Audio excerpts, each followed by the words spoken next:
everyone. This is Jenny Vandehay. Welcome to episode 7 of First Insight. You may notice that in today's recording, I incorrectly say episode 6. But since today's topic is all about play, we're going to let that one go. In today's episode, I had a chance to talk to best-selling author Charlie Hoehn, where he shares the way that play has completely changed his life. Charlie gets real and open about his struggles with burnout and anxiety. And he found that when he introduced play into his life, everything changed. So how have we gotten so far away from play? And how can we invite it back in? I'm so excited to share today's episode with you, and I really believe that this has the power to change everything. Thanks to the people who come on board. Yeah, for sure. I think so. All right. Welcome to episode 6 of First Insight. I'm your host, Jenny Vandehay, and today I'm joined by Charlie Hoehn. Welcome, Charlie. It's great to have you here. Thank you, Jenny. It's good to see you. Yeah, sharing a little bit about you. You're a best-selling author of several books. We have 2 of them here today, Play for a Living, Play It Away. We're going to really dive into the topic of play today. Obviously, it ties in really closely to one of our core values, which is to have fun. And I think there's going to be a lot of really insightful things for us to dig into. You've also shared your ideas on this topic in some really cool places, the Pentagon, Stanford, Forbes, many, many more. And so I think there's clearly something really interesting in this space that we'll talk about. But first, I would love to just hear more about who you are. You know, here at First Insight, we talk a lot about the whole person and being a place where people can show up as themselves, bring their whole selves to work, that kind of thing. And so before we talk about kind of your professional passion, tell me a bit about just you. Yeah, would love to. So I'm a native Coloradan. I grew up in Highlands Ranch, and we actually met because I interned at the company that you were working for in Denver. Yep. But yeah, I'm a dad of 2 little girls. I have a 5-year-old and a 2-year-old, and just, you know, I feel like a lot of dads for a while. This was during the pandemic, right? Would say, "Oh man, you know, it goes so fast," and I'd be like, "What are you talking about? When does this go fast?" But I love being a dad. My wife is awesome, and yeah, I can go in all sorts of ways, but those are the high level. Things. Awesome. That's amazing. And yes, I know that feeling. I think the expression goes like the days are long and the years are fast. Yes. As a mom of twins, I can very much relate to that of like, it doesn't go that fast. Right. Today it's not going very fast. Yeah. And our videographer Brandon is also a new dad. And so I think congrats. we're in this circle of really understanding that it's both. Yeah. For sure. But that's really cool. Another thing that we talk about here at First Insight is this idea of human power and really the belief that our people are our point of difference. And it's not just because of their credentials or training or expertise, which they of course have because they work here, but it's really the unique things about them as a person that they contribute to the company that we are and the company that we're becoming. Those things that we really want people to feel comfortable to bring to the table. And so as an example, my human power is empathy. I try to bring that every day. I think it's there whether or not I try. It's just who I am. And so I'm curious what you would say your human power is.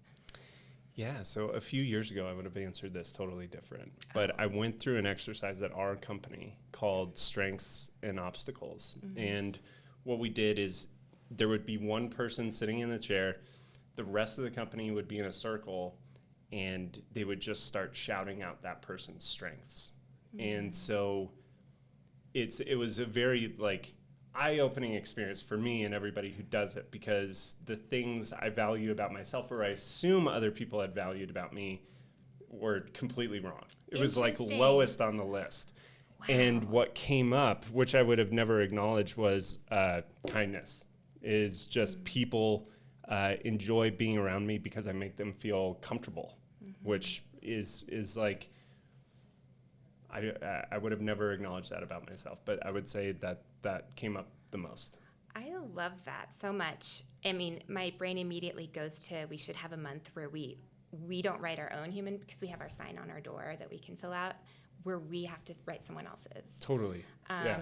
Because I think it can be a challenging thing to think about your strengths and kind of promote them, right? Mm-hmm. And I'm sure it would have felt weird for you to say, like, my human power is kindness. Like, right. But I love that you can sit here and say that today. And how did it feel just to hear that? It was like therapy in a way, mm-hmm. where, you know, you walk out of certain therapy sessions and you're like, okay, I have to re-examine my relationship with the world and how others perceive me. It needs to be more in line with that. Yeah. And so it's been something I have definitely acknowledged more and realized, you know, previously I might have thought I have to perform at a certain level for it to be accepted or embraced fully. And now I've realized that for myself and many others, like, just being is enough. Yeah, that's awesome. Yeah. I'm curious, because it was called Strengths and Obstacles. As you're sitting in a circle, do people also call out what they perceive to be your obstacles? No, that part comes from the individual. Okay. And so you flip it after and you say, okay, here are my challenges, both personal and professional. Mm-hmm. And does anybody have ways that they can help, or anybody who's been through this, can you share your story? So it's basically, let's give them a leg up on the things that, you know, it's like you guys are into showing up as your whole self, and that requires showing the ugly stuff too. Yeah. And saying, okay, we want to see that stuff because we want to know what is potentially holding you back and how we can help you clear that away so you can show up as your best self. And that also recognizes that the diversity on the team in terms of strengths and ways of thinking about the world, we're here to help each other, right? Yeah. And we are, and we do that, and especially as it relates to the literal work that we do, but I really like the idea of expanding on that to just supporting each other with just whole person stuff. Yeah. Because that's part of work too. So that's really cool. Yeah. So as you had mentioned, you know, we first met, it's been 15 years ago. It was the first real place I worked at. And I think I'd been there for a few years, and you interned for a few months. And then as I kind of reflect back, like after that, from my perspective, like your career really took off pretty quickly, which is awesome. And it was really cool to see. And when I think about kind of the roles that you've been in, words that come to mind to me are like high achievement, high performance, probably high pressure. And today, 15 years later, your focus is on play, which sort of doesn't fit in with those other words, right? And again, that's my like perspective of looking at your career and kind of all of the amazing things that you've done. But like, walk us through that journey a little bit. How did you land on really building your current career around this concept of play? And what did that look like? Yeah. So when we were working at the agency, it was 2007, and then I graduated from college 2008. Recession hit. The agency started laying people off, and I heard, no chance you're coming on basically as a full-time employee, in kind words. Yeah, you know? Of course. And so I was going through, you know, what other people told me. Here's how you approach your career. I did like a 4-hour class on perfecting your resume, and like, here's how to apply. None of it worked. Like, I spent months applying to over 100 jobs and only got 2 responses. One was a staging company, so like setting up staging equipment for musicians, which I don't have any issue with, but it wasn't like what I was going for. It was just one of many. And then the other one, I found out right as I was leaving for the interview that it was a pyramid scheme. And so it felt like I had a little bit of a crisis where I was like, I just spent over 15 years going through these levels that I was told, like, this is how to do this thing to get on the path that you need to get on. And it just did not work at all, especially during the recession. So I hit a point where I was like, okay, I'm living with my parents in their basement, and what I'm going to do is, because I'm making no progress the traditional way, I'm just going to pretend I have my dream job. And so I'm going to create projects for myself and act as though I am working with the exact type of people or the type of company that I want to work with. And at the time, it was like, I was very excited about certain entrepreneurs, certain authors, some local companies. And so literally what I started doing was that. And I had my eye specifically on Tim Ferriss, who had just released the 4-Hour Workweek. And so I was intentional about, like, okay, that is the target. And I started doing that, and a few months later, I just landed like dream job after dream job after dream job. And I think there's a lot of reasons for that. One is I was demonstrating active faith, right? And I was coming from a place of value. Anybody who's applying to a job is usually like in scarcity or take mode, where it's like, hey, here's my resume that literally looks like everyone else's. There's no distinguishing factor at all. Yep. You figure out where I fit. And I'll be what you need me to be, right? Yeah. Yeah. And by the way, can you give me a paycheck and then tell me what to do? Whereas I was the complete opposite, where it was like I was just giving gifts. You know, I didn't even need my resume. No one asked for my resume. I was just coming from a place of, hey, I saw you were, had this problem. You were dealing with this thing. Your readers asked for this. I put this together. I think it could be useful. Here you go. And so I landed a job working with Tim Ferriss. I ended up going on a nationwide movie tour as a videographer. So I was touring the country. I got to work with startups. And it got to a point, and I say this more from a place of surprise still, where I got a call from the CEO of a Fortune 5 company being like, can you help me? And so it was mind-blowing. And the cool thing is like, that was my first book. I wrote Recession Proof Graduate to just share what had worked for me. And I kept hearing from people who were like, that absolutely worked for me, or high-level people like this Fortune 5 CEO who was like, that's how I started my career. And so I just realized, man, there's some legs to this thing where I'll give you a couple quick examples. So a guy named Eamon, who was a manager at Microsoft, he wasn't crazy about his job. He used the same tactics to become the CEO of a company that was doing 5 million. He scaled it to 100. Another guy, Michael, was a consultant, hated his job, used the same method, landed a job working for, do you know Mr. Beast? He's like the biggest YouTuber. My kids are the reason I know who Mr. Beast is. Yes. Yeah. I vaguely know who, yes. I know that Mr. Beast is a YouTube. Yeah. He's massive.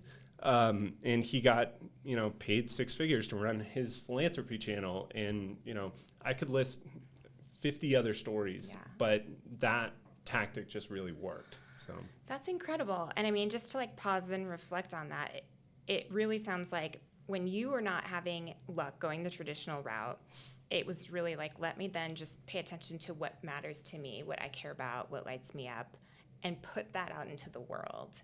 And that suddenly started making things happen that were probably much more aligned with what you love doing than if you were just sending out resumes hoping to fit what someone else needed you to be. 100%, yeah.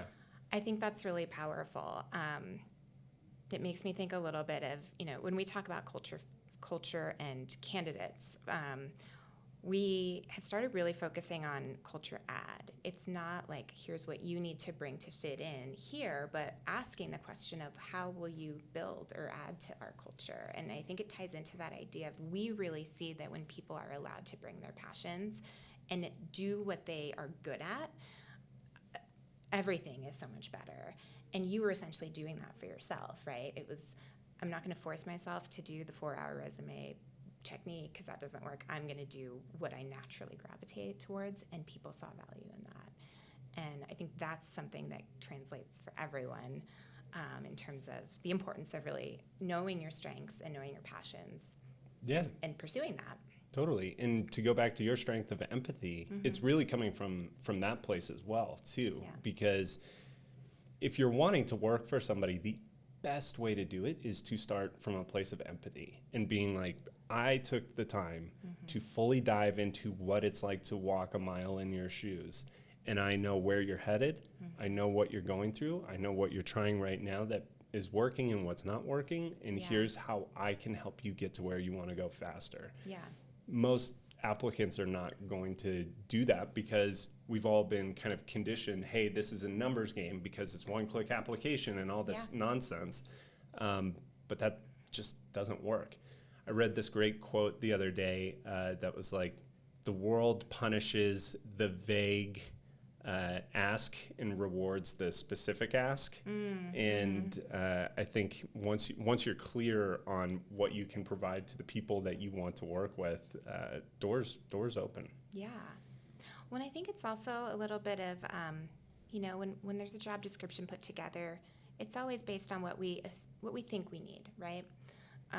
But the biggest value comes from when you hire somebody who has ideas that maybe go beyond that job description, and they're willing to share those, and they're willing to say, hey, I think I might have a solution for this issue that you've talked about. And so I think it's a lot of that too, of like being willing to stretch beyond the basic things that are included, but also for companies to create a space where people are comfortable to do that. Because that doesn't always happen, and there are places where it's like, no, stick to your lane, Absolutely true. Yeah. So have you read Give and Take by Adam Grant? So this is one of the best business books of all time. Like Oprah said it was the best. It was on Apple's bestseller, New York Times, Wall Street Journal, Amazon, every single bestseller list. Yeah. And it talks about, there's 3 types of people, right? There's givers, matchers, and takers. And the people who are the most and least successful are the givers. Depending on the environment that they're in. If they're in an environment where giving is not rewarded and is like social work respectfully can be in a place where it's like, yeah, you just got to keep giving and there's not much coming back to you. But they can also be the most successful if they're in an environment where it's rewarded, it's encouraged when they do give. It just makes everyone's world, rising tide floats all boats. Yeah. And the majority of people tend to fall into matchers. I'll scratch your back, you scratch mine. And so, yeah, if a culture of giving, if it's rewarded, tends to do extremely well. And tell me a bit about like what rewarded means, because I imagine it doesn't have to be like, it can be recognition, right? It can be acknowledgement. It can be financial reward. It can be all sorts of things. It's more acknowledging. Yes. Is that right? I believe so. Yeah, it's just being seen, you know, and also, hey, everyone else recognizes this person's great. I think there's a fine line you got to walk with handing more responsibilities to somebody but keeping the pay the same, because that can feel like a punishment. Yeah. But yeah, you're spot on. I mean, social clout goes a very long way for all people. Well, and I like what you said about feeling seen, because I think for so many of us, that is a core human need of I just want to be seen in the gifts that I bring to what it is I do. And that's incredibly intrinsically rewarding. And I think that's true at all levels of the organization and all types of roles that we have here. It's a big piece. Oh yeah. Okay, so we talked about all of these amazing opportunities coming your way when you made this shift, and I want to come back to that to understand how you landed on Play.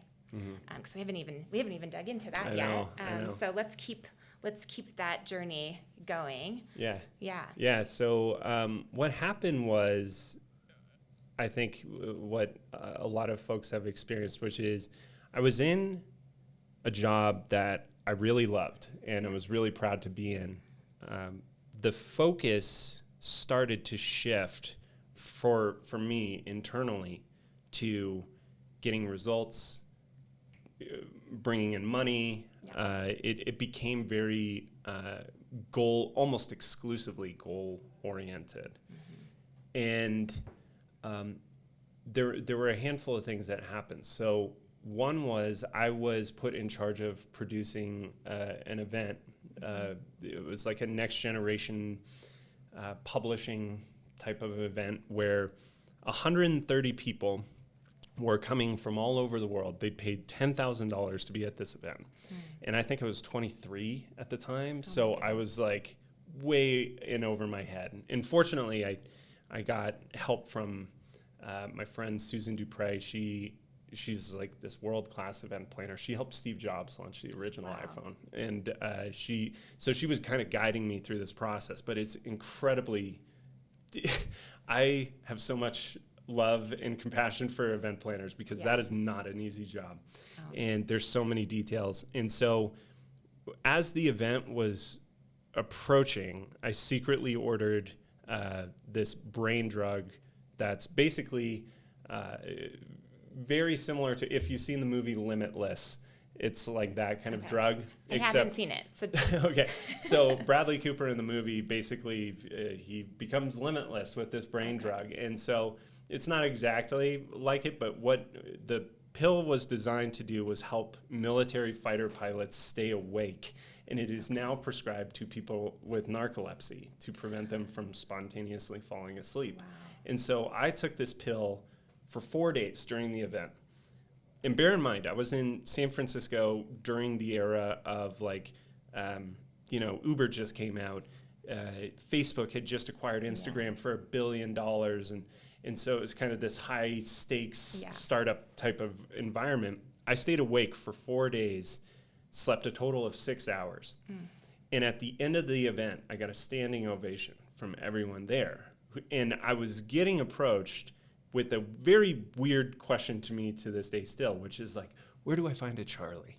Which is like, yeah. And so it felt strange because I was in this environment where everybody was kind of doing this type of thing where, hey, we're using performance enhancers basically to work harder, to be more productive. You know, I had a friend in med school who was doing Adderall, like it was like crazy.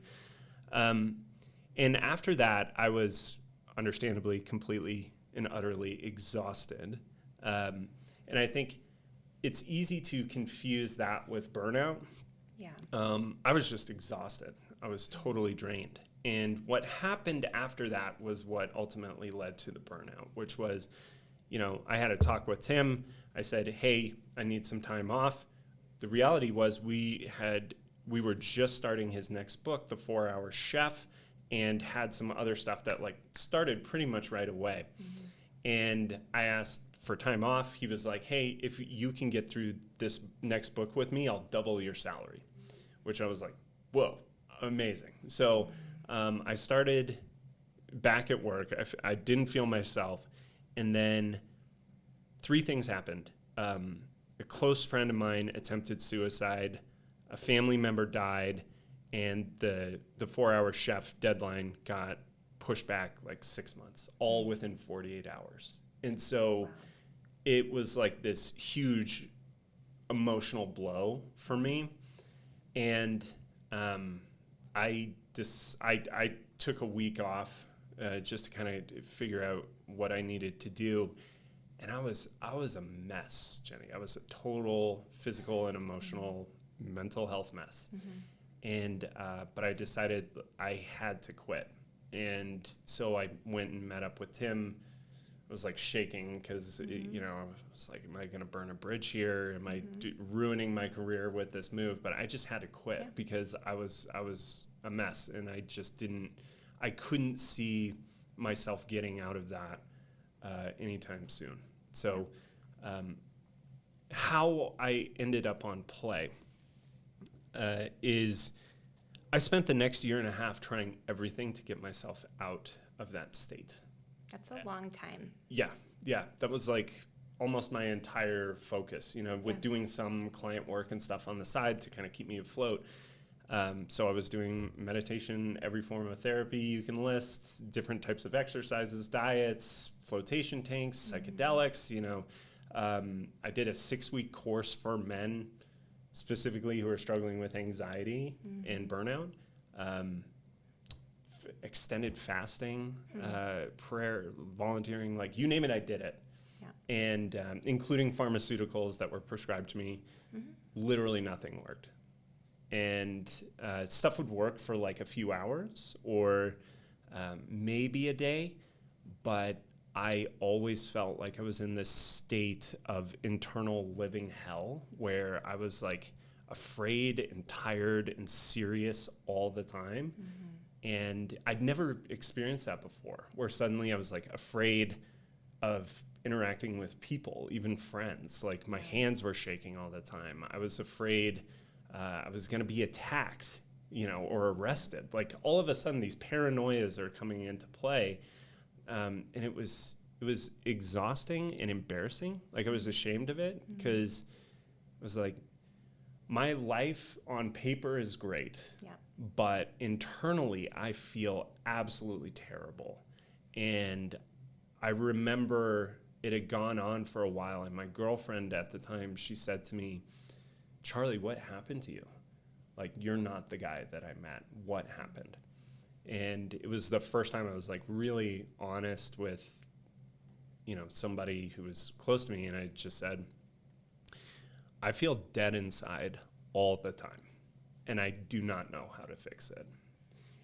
And I remember she started crying when I said that, and I felt almost jealous that she could feel that,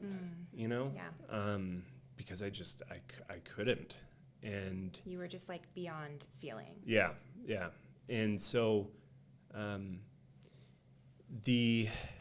what happened was I hit a point where I wouldn't say I was suicidal, but I was definitely like, if this is how I feel for life, I will not make it.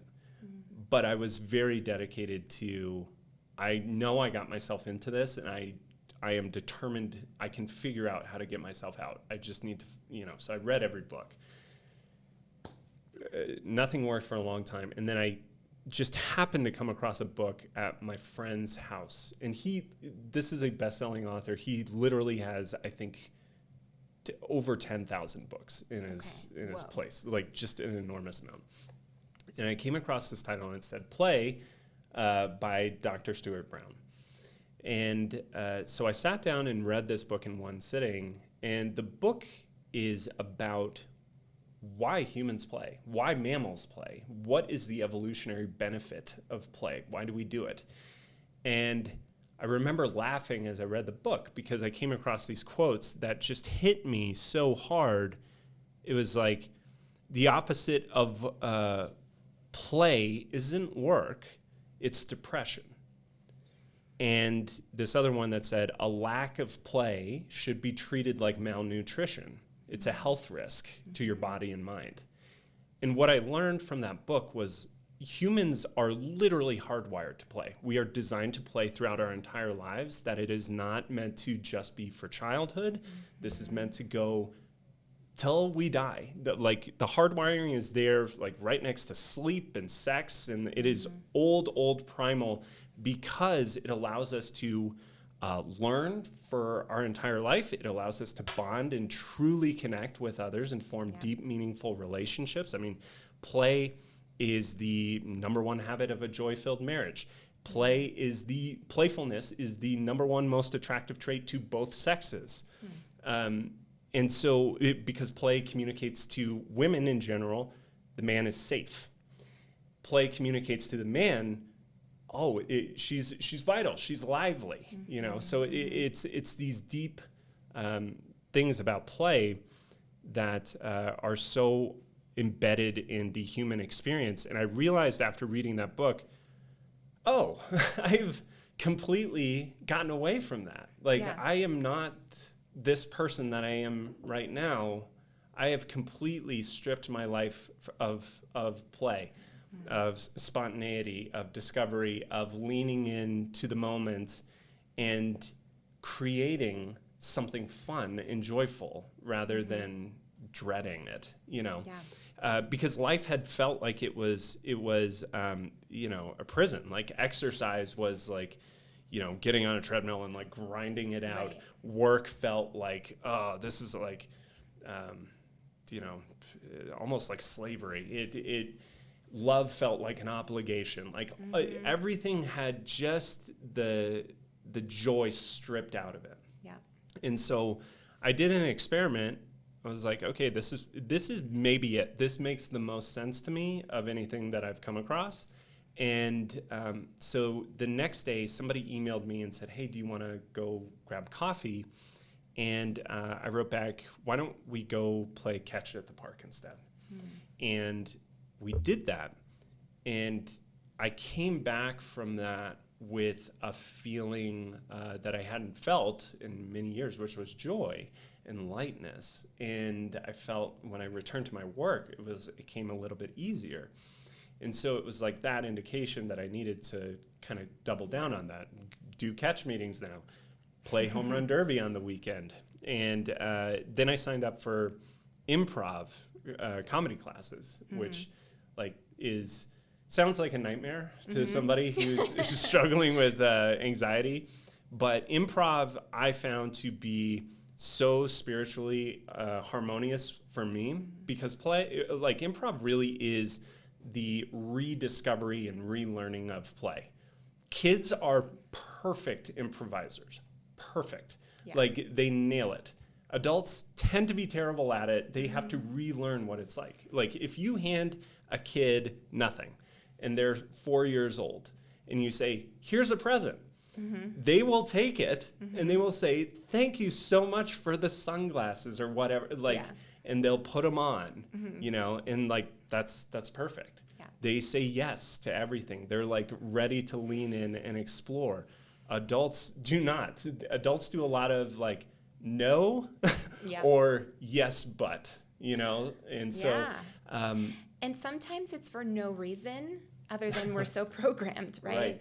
I'm going to interject with a micro story because I'm laughing at myself in this moment because I took the kids to Golden to play in the creek a couple weekends ago, and my son Will found these sunglasses at the bottom, like in the mud, in the water, that they were broken. It was just the front of the sunglasses. And I was like, put that away, gross, and he's like, Mom, it's a treasure. Like he still has them in his room on his nightstand, and he loves these broken sunglasses that my immediate reaction was like, no, throw them away.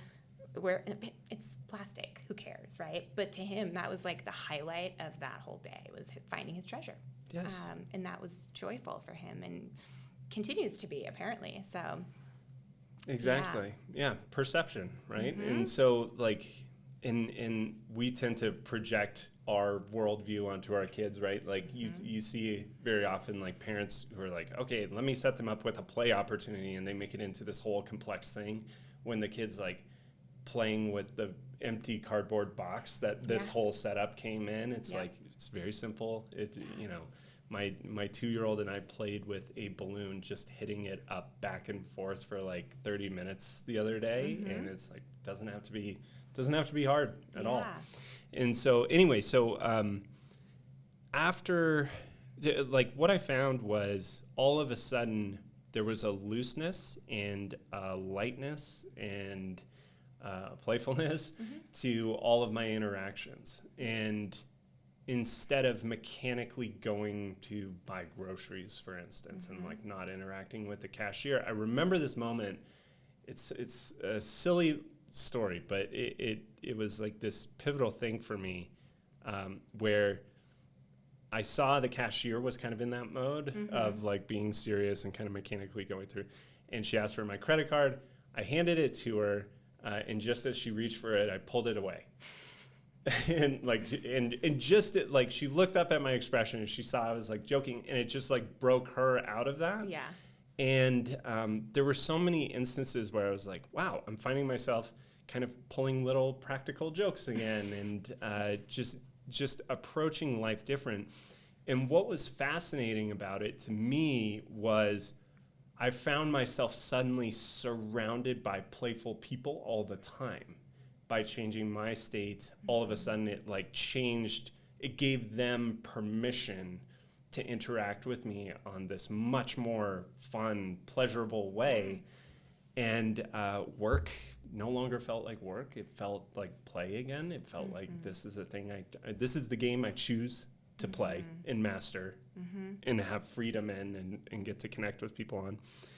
And it was 1 month, almost to the day, of infusing play back into my life, that I was completely symptom free. And it was, I woke up one day and almost like didn't really notice it. And it's like, why do I feel so different? That's it. Okay. And so what happened was I decided to just share that. I wrote about it on my website, I think in 2012, I want to say. And the response, it might have been 2013, I can't remember, but the response shocked me, because in the United States at that time, no one was talking about mental health stuff. So I wrote this post called How I Cured My Anxiety, and it just exploded. Like it hit the #1 search result on Google worldwide for anxiety cure, and it stayed there for 4 years, like above health.com, Oprah. And so it shocked me. And it's all of a sudden I had this tidal wave of people telling me like, I'm going through what you went through. Yeah. Basically, please help. Yeah.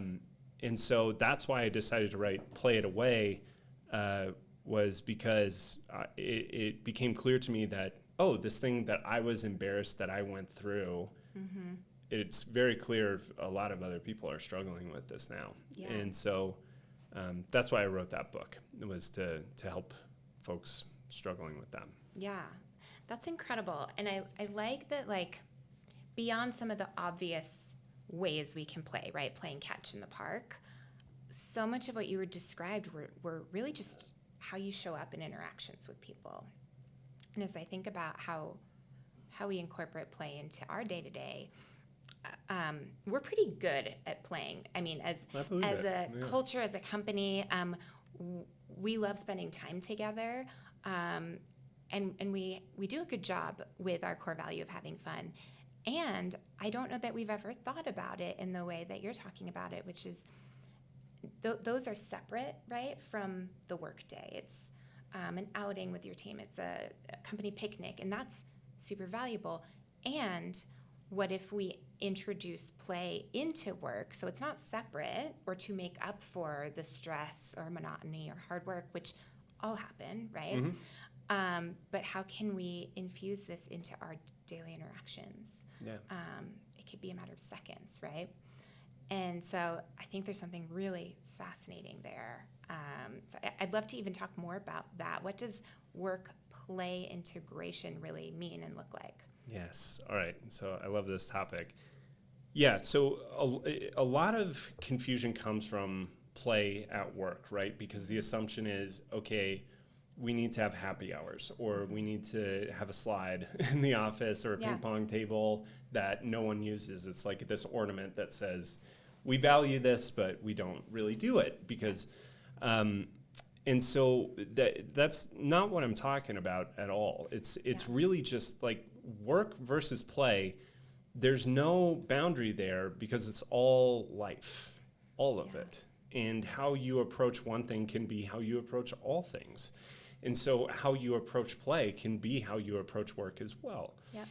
The work can be a miserable grind and this thing that you're like, I know exactly how this is going to end. Like, or it can be your play where it's like, I'm either going to intentionally infuse fun into this and make this fun for me, or it's, well, like the three components I think of when you have work that's play are freedom, mastery, and connection. And you guys are very team oriented. So I'd imagine connection is very high for people here. Yep. When you do the work, it's meaningful because we have deeper relationships with the people we work with. The people that we serve are incredibly grateful for the work that we do. Yeah. The connection matters a ton. Yeah.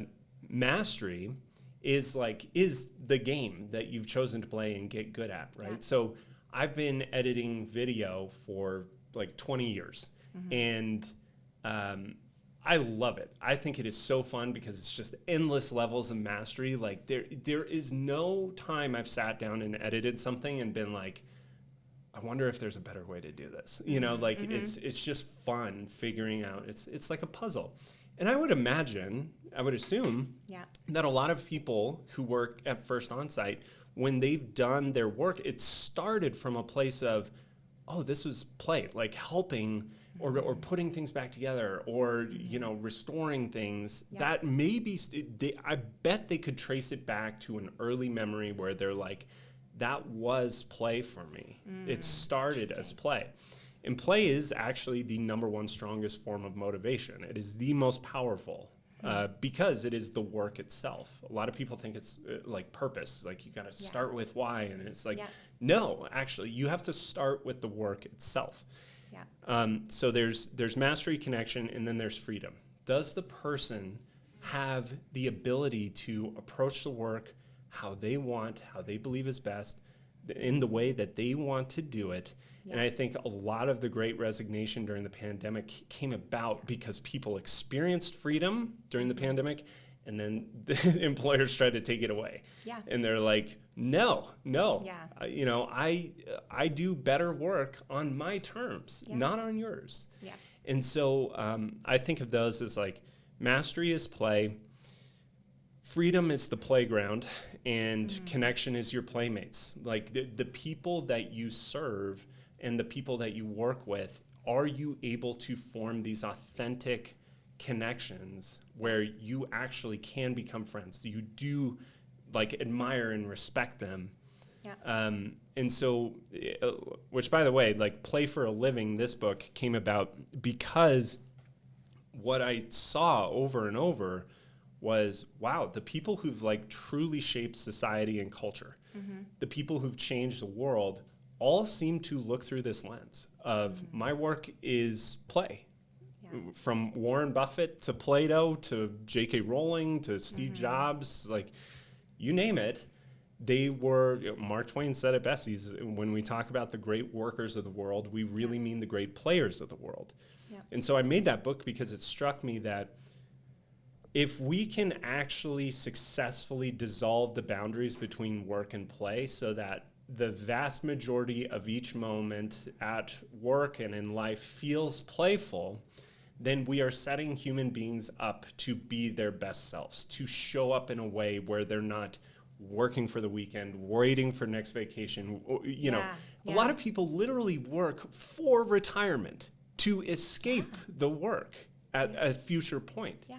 And so, And I mean, I love how you say that, like it's crazy, but I also feel like that's the reality for so many people because that's what we're taught you do.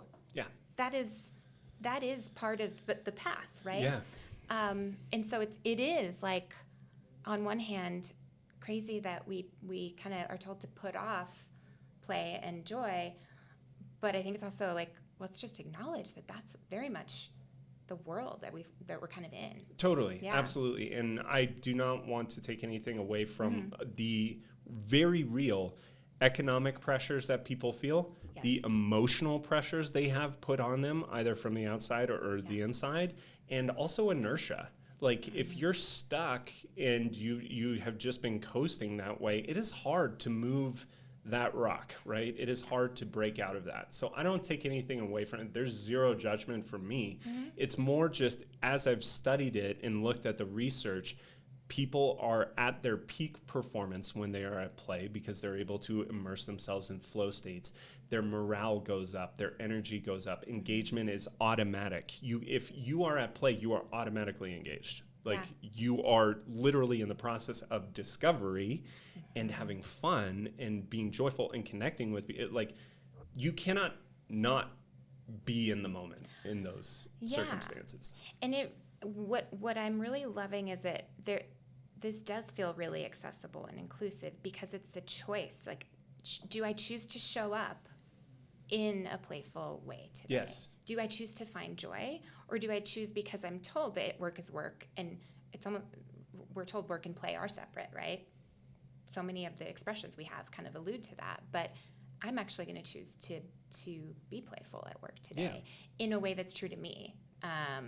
Totally. As somebody who has a reaction towards like fun, right? I'm like, oh, I don't know if I do fun, you know. Right. But there's my version of fun, which kind of brings up this whole side of play that you know, separate from the shared experiences as a team, as a group.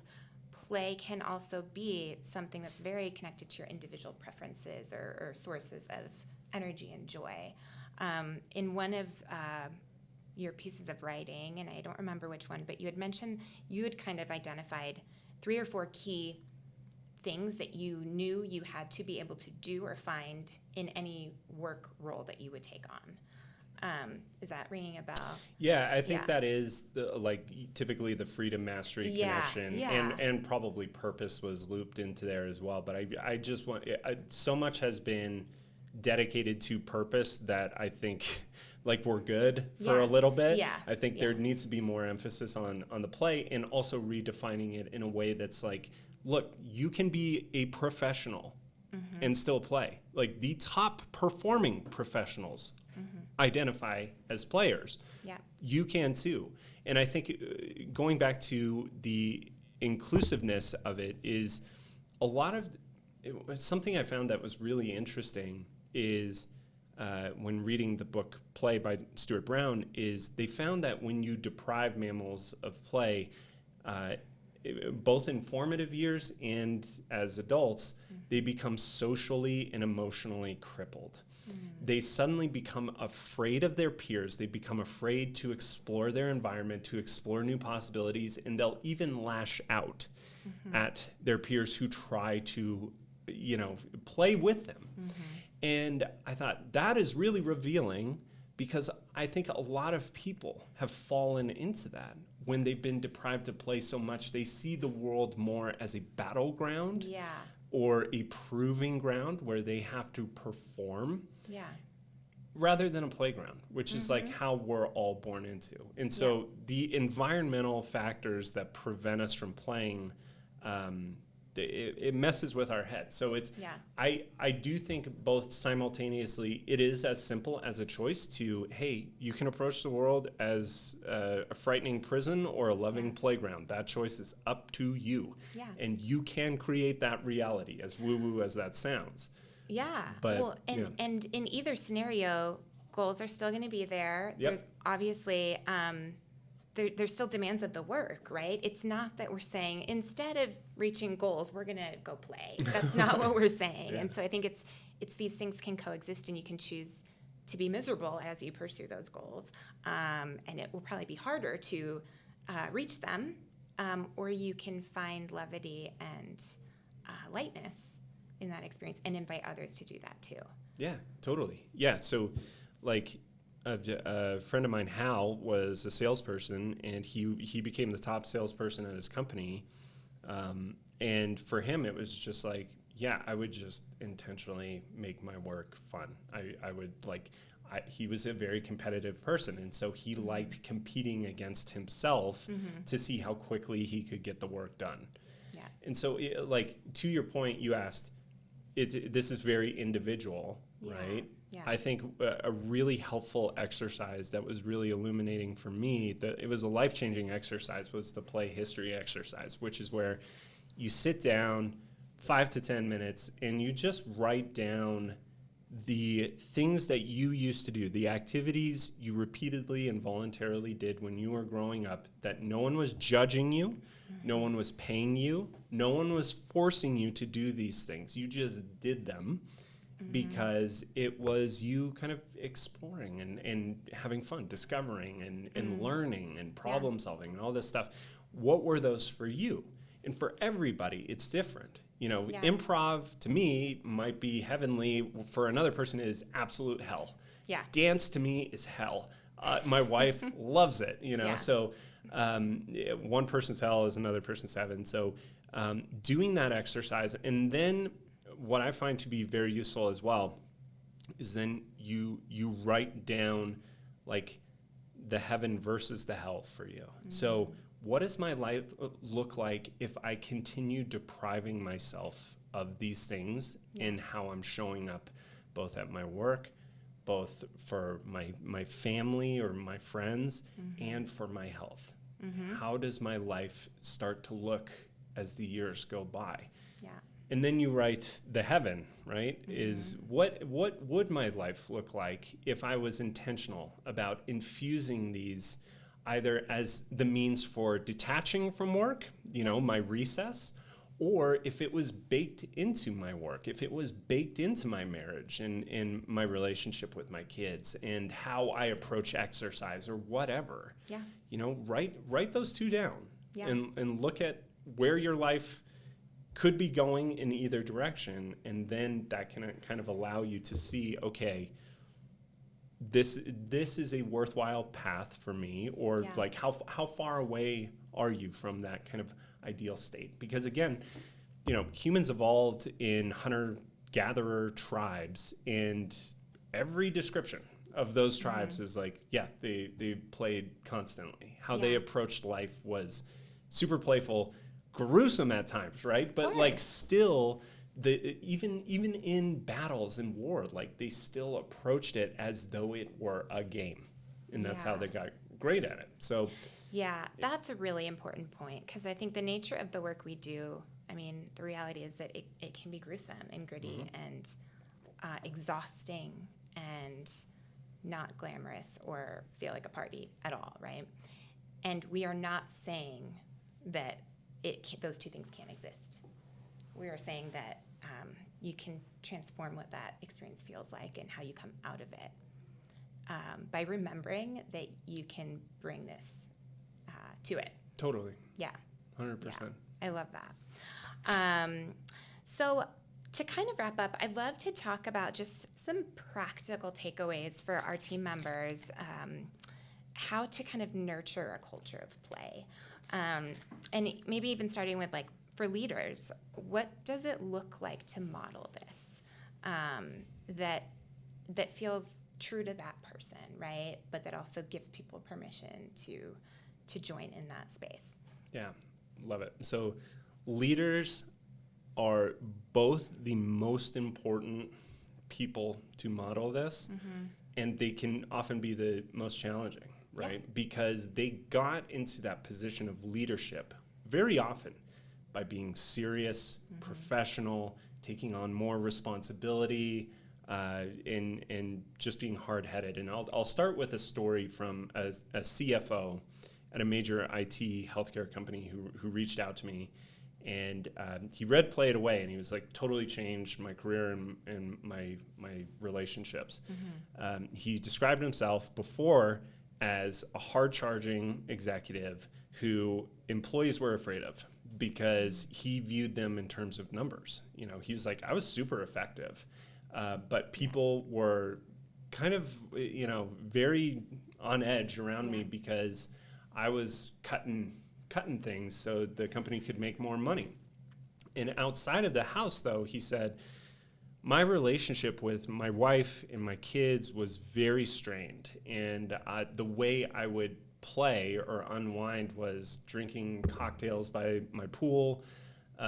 It was, just basically getting drunk. And he said, he's like, I felt like I was not that great of a person, like something had switched and I didn't quite know what it was. And when he started just reincorporating play back into his life, playing basketball by himself or with friends, playing soccer and kickball with his wife and his kids, he said that energy saved his family. He said his wife had been thinking about leaving him because he'd been dealing with depression for so long.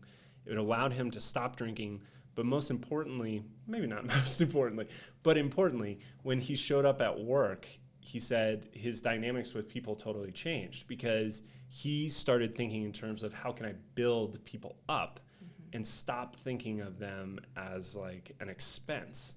And so just that subtle shift was enough for him to like become a beloved person at the company. And I find with leaders specifically, a big thing they have to do, I think, is to break their identity and their status in front of everybody else. And so I'll give you a real example of something I witnessed. There was a CEO and a founder at a very successful company that I watched through a brainstorming workshop and through a team building workshop.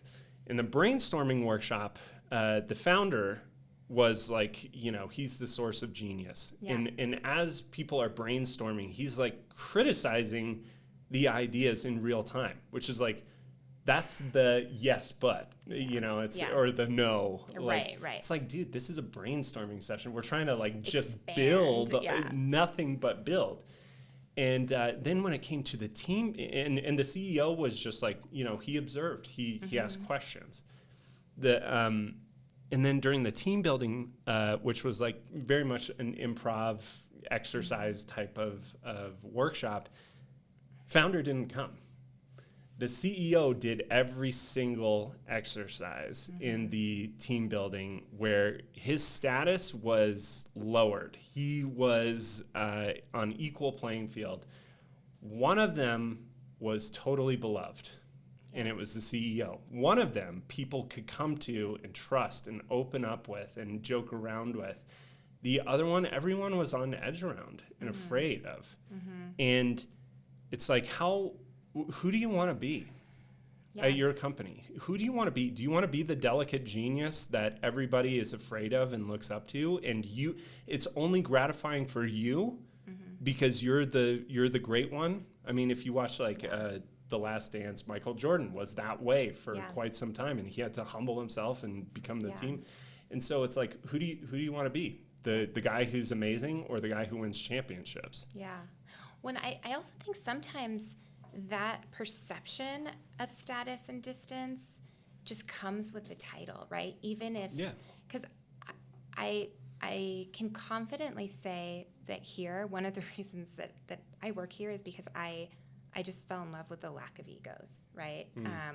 This is not a place where people feel fulfilled by the status. That's just not how our leadership operates, and I appreciate that so much about our culture. And it still is true that with a certain title, there's a perception of distance, or they're probably not approachable, and especially when you're spread out the way we are. So I think what I'm hearing is that you can still step into these spaces to keep breaking that, even if there aren't egos there. You still have to get in there to break that down and invite this sense of play and connection and trust. Totally. I think it's important for leaders to invite their people to play with them in the ways that they can connect with those people. Yeah. So if their people if a member of their team loves playing strategy games, sit down and play that with them. Plato has a great quote that you can learn more about a person in an hour of play than a year of conversation, because you get to see that person, and it will lower their defenses. They can show up as their real self. You will learn new things about them. Yeah. It is one of the, if not the best pathway to forming authentic, real relationships with people, is just to invite them to play. So Charlie, as you were describing the CFO, who maybe wasn't loved at work, but he was very efficient, strained family relationships, I can't help but think about my dad, who kind of fit that description in his life, in his career, and I think time outside of work was very much about escape. And one of the most powerful memories I have of my dad was the day that he asked me if I wanted to go play catch. And this is, a Swedish family. Catch isn't even that's like a very American thing. But I think he knew that, and he knew I was going to an English-speaking school where my friends were probably playing catch with their dads. And I think I was just kind of shocked at first, but then it was like, yeah, like for real, Yeah. It was a big deal, and it wasn't about practicing to be a better softball player. It was just about doing something that was providing that connection and play for us. And I remember it so vividly to this day. And so thank you for sparking that memory, but also just I think it brings up what a gift this is, not just for ourselves, but for our kids. And they also miss out if we miss out on play. And I said something to my kids the other day about let's go to the playground and I want to play with you guys. And they're like, well, Mom, there's no grown-up playground there. And it made me laugh, but it was also even kids accept that once you are a grown-up, you don't play anymore.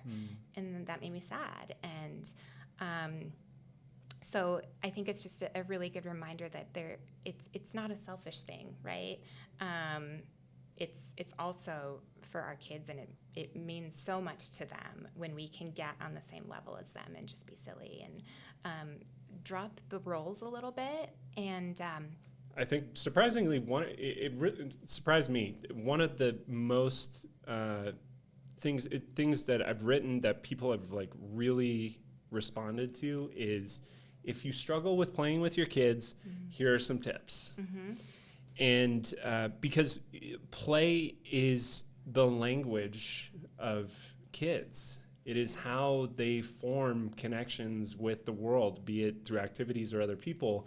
And so you kind of have to relearn. Like, my favorite business movie of all time is Hook, right? Because it's this serious, exec who's, he's miserable around his family. He reconnects with his inner child, or his shadow side, right? The part of himself that he is totally repressed. Yeah. And he reintegrates it, comes back, he is his whole self again. Yeah. And so I think for parents, it is essential to get through that discomfort, or to get through your sentiment of this is boring, or I have better things to do, this is a waste of my time, this is frivolous, and recognize that this is the thing that connects you to your kid, that if they feel safe to play with you, you have a good relationship with your kid. And it is, like you said, it's becomes like this core memory, this core part of their identity, that they know that mom or dad loves them in this way. Like I've talked with Olympic athletes who, fascinatingly, they're like, I don't know what I play, right? Because play was always related to performance. Yeah. Play was always this job. Yeah.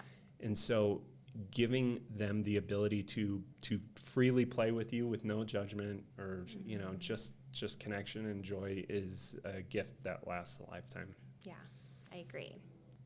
I think it matters to lay out the stakes of having a culture that honors play.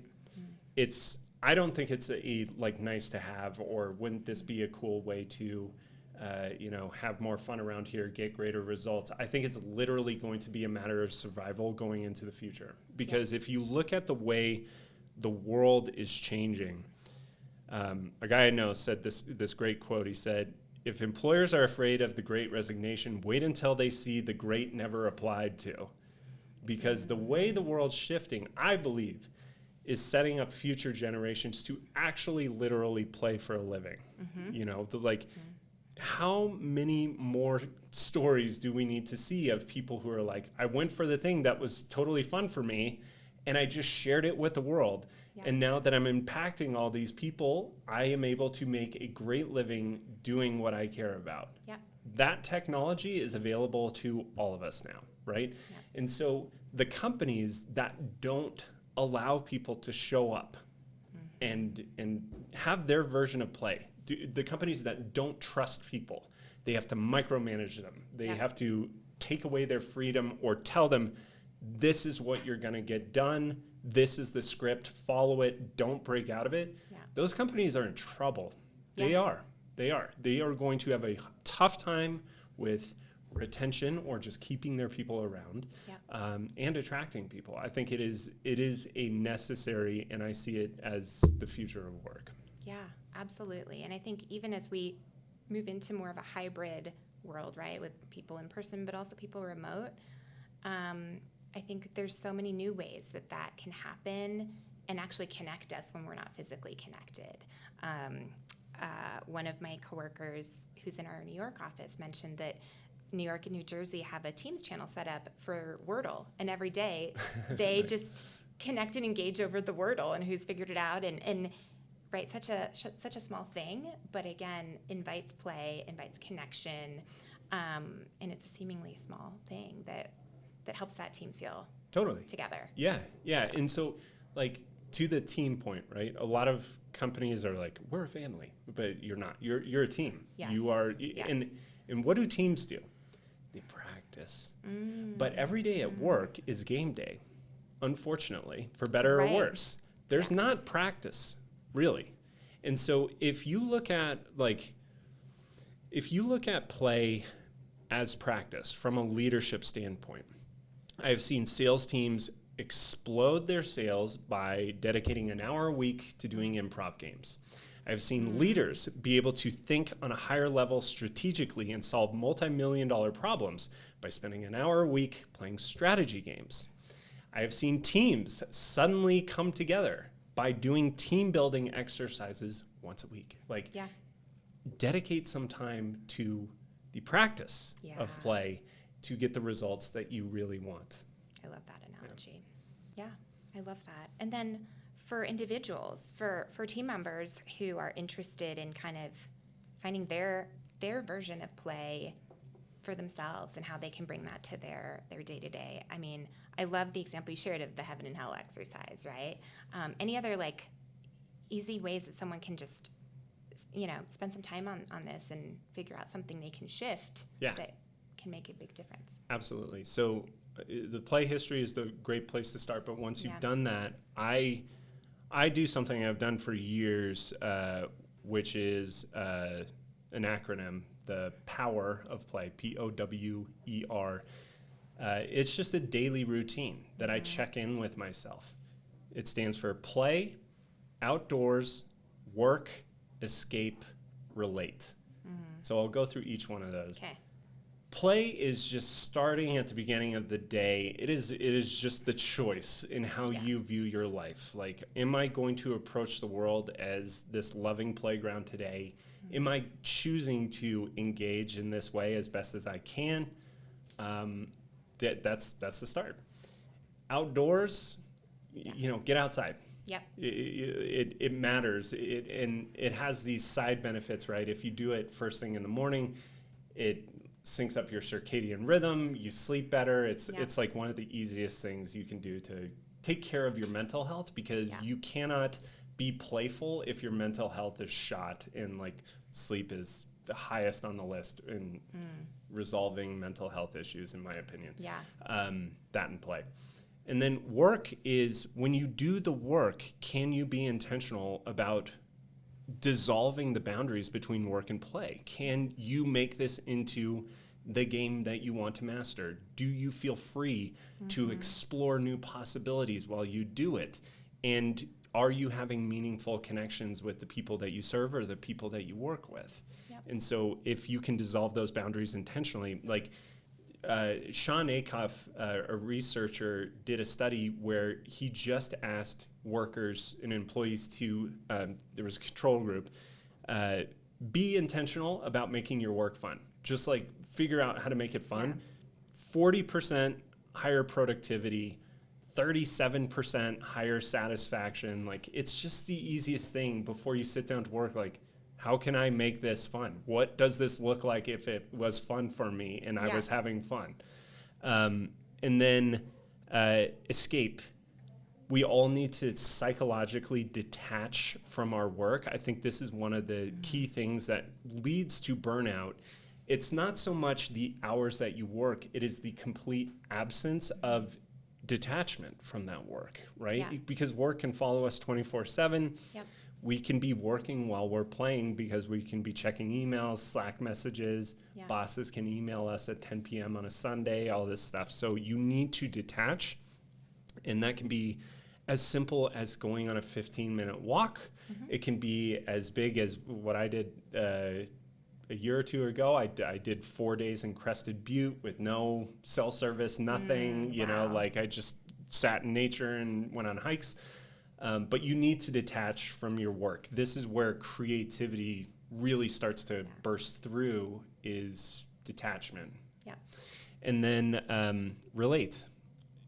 Do you have relationships outside of and inside of work that you are approaching playfully? Like, it is easy as a parent to, you know, when your kids ask you to play, to show up and kind of mechanically go through it because you're like, this is, you know, kind of boring for me, or I know exactly how this is going to go.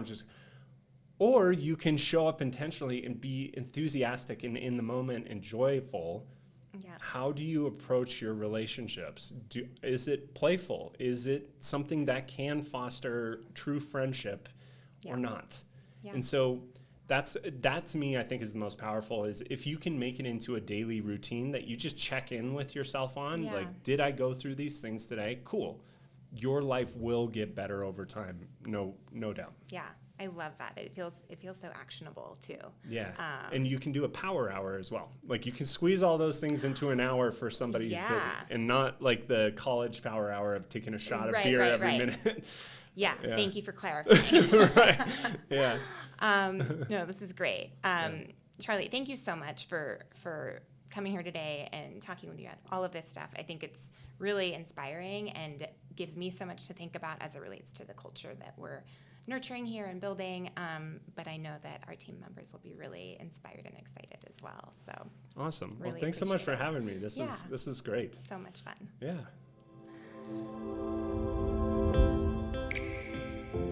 Thanks for tuning in today. So many great takeaways from Charlie. I challenge you to choose to see the world as a playground and be intentional about finding joy in the obligations, whether that's work or parenting or even learning. And for leaders, I challenge you to think about what practice looks like for your team so that you can show up ready for the game each day. If you know someone who could use some play in their life, go ahead and share this podcast with them, and have a great day.